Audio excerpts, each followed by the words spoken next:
नमस्कार। समय संवाद में आपका स्वागत है। मैं हूँ सर्वेश कुमार। पश्चिमी उत्तर प्रदेश में राष्ट्रीय लोकदल और भारतीय जनता पार्टी का गठबंधन अब जो नई चुनौतियां खड़ी हुई हैं उनसे निपटने में लगा हुआ है। नई चुनौती ये सामने आ रही है कि गठबंधन के प्रत्याशियों के सामने कुछ स्थानीय मुद्दे उभर कर आ गए। स्थानीय समस्याएं इस तरह की हैं जैसे मुजफ्फरनगर, सहारनपुर, कैराना, मेरठ, गाजियाबाद। इस क्षेत्र में कुछ जातिगत मुद्दों को लेकर पार्टी को समस्या का सामना करना पड़ा है। जातिगत मुद्दा यह है कि कुछ क्षेत्रों में ठाकुर समाज के लोगों ने, ठाकुरों ने, और जो यहाँ प्रमुख रूप से सभी सीटों पर जिनका मतों की संख्या है, वो कुछ नाराज दिखाई दे रहे हैं। उनके स्वर नाराजगी के। एक पंचायत भी हुई सहारनपुर जिले में, नानौता में। वहाँ भी भारतीय जनता पार्टी का विरोध करने का निर्णय लिया गया।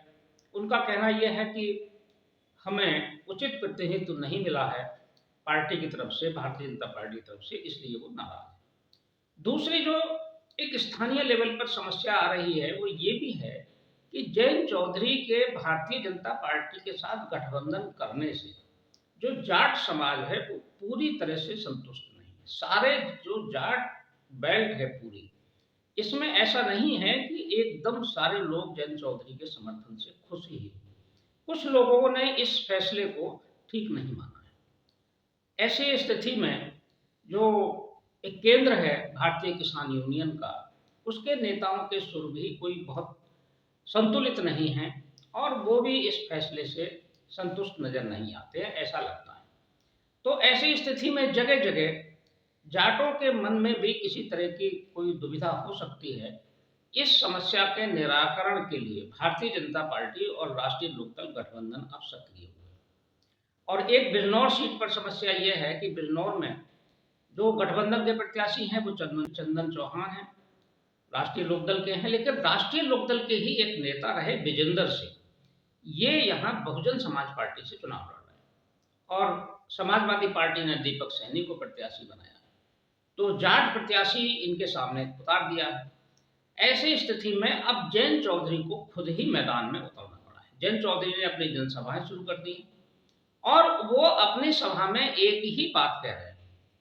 वो इस बात को बहुत स्पष्ट तरीके से कह रहे हैं कि मुझे भारतीय जनता पार्टी के साथ समझौता क्यों करना पड़ा और समाजवादी पार्टी का या इंडिया गठबंधन का साथ क्यों छोड़ना पड़ा, क्योंकि यही बात जो उनका कोर वोटर है उसे गले नहीं उतर रही थी।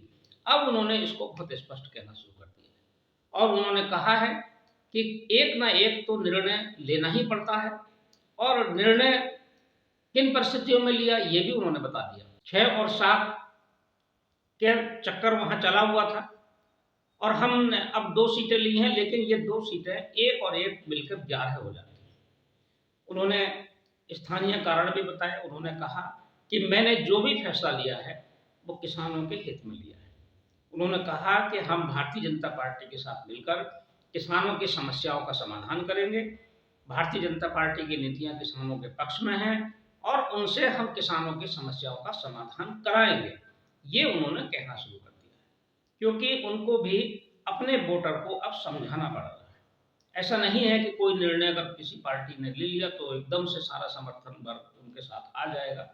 ऐसा आज की स्थितियां बदली हुई हैं। आज डिजिटल मीडिया का भी समय है, डिजिटल है, हर आदमी के हाथ में मोबाइल है, हर आदमी के पास सूचना है, सूचना तंत्र का दौर है। और चुनाव में जो ये चुनाव हो रहा है 2024 का, इसमें सबसे ज्यादा अगर प्रभाव किसी चीज का देखा जा रहा है तो सूचना तकनीक का देखा जा रहा है। बहुत जल्दी सूचनाएं प्रसारित हो रही हैं, प्रचारित हो रही हैं और लोगों तक पहुंच रही हैं। आम आदमी तक मोबाइल के जरिए सूचनाएं पहुंच रही हैं।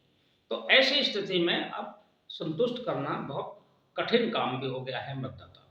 लेकिन नेताओं को मेहनत करनी पड़ रही है। नेताओं को दरवाजे दरवाजे जाकर, जिले जिले जाकर, अपने क्षेत्रों में जाकर छोटी छोटी सभाएं भी करनी पड़ रही है। इसके लिए भारतीय जनता पार्टी ने अपने बड़े नेताओं को लगाया है। नरेंद्र मोदी खुद मेरठ में और सहारनपुर में जनसभा कर चुके हैं। नरेंद्र मोदी के साथ जो नंबर 2 या नंबर 3 की हैसियत रखते हैं। राजनाथ सिंह और अमित शाह ये भी सक्रिय हैं। प्रदेश के मुख्यमंत्री खुद पूरे पश्चिम उत्तर प्रदेश पर नजर रखे हुए हैं। तो भारतीय जनता पार्टी और राष्ट्रीय लोकदल के सामने ये बड़ी चुनौती है कि वो दोनों चरणों, जो पहला और दूसरा चरण है, इसमें अपनी जो सीटें हैं उनको बचाए और जो खोई हुई सीटें थी उनको प्राप्त करे। इसके लिए पार्टी पूरी तरह से जोर लगा रही है, क्योंकि इंडिया गठबंधन के प्रत्याशी और कहीं कहीं बहुजन समाज पार्टी ने जो जातिगत आधार पर टिकटों का वितरण किया है, ये भी गठबंधन के लिए चुनौती बने हुए हैं। बहुजन समाज पार्टी को भी कम करके नहीं आंका जा सकता। बहुजन समाज पार्टी ने सभी लगभग सीटों पर त्रिकोणीय मुकाबला बना दिया है और बहुजन समाज पार्टी की उपस्थिति से चुनाव परिणाम प्रभावित जरूर होंगे। बहुजन समाज पार्टी हालांकि पश्चिम उत्तर प्रदेश में पहले भी 2019 में भी कई सीटें जीत चुकी थी। सहारनपुर जीती उन्होंने, बिजनौर नगीना जीती, अमरोहा की सीट उन्होंने जीती थी। इसलिए बहुजन समाज पार्टी भी पश्चिम उत्तर प्रदेश से उम्मीद लगाए हुए है। लेकिन अब जो सबसे बड़ी चुनौती है और जो प्रतिष्ठा दांव पर है वो है जयंत चौधरी कि जयंत चौधरी के भारतीय जनता पार्टी के साथ शामिल होने से वो अपनी दोनों सीटें जीते, ये सबसे महत्वपूर्ण है। और उसके अलावा भारतीय जनता पार्टी भी सीटें जीते, तब ये माना जाएगा कि राष्ट्रीय लोकदल के साथ आने से भारतीय जनता पार्टी को फायदा हुआ और भारतीय जनता पार्टी के कारण राष्ट्रीय लोकदल को फायदा हुआ। ये तभी प्रमाणित होगा जब पश्चिम उत्तर प्रदेश से अच्छा परिणाम निकल कर आए। देखते हैं, चुनाव बहुत नजदीक है, क्या परिणाम आता है। समय संवाद में आज बस इतना ही। कल फिर मिलेंगे किसी एक खास विषय के साथ। तब तक के लिए मैं सर्वेश कुमार सिंह आपसे विदा लेता हूँ। नमस्कार।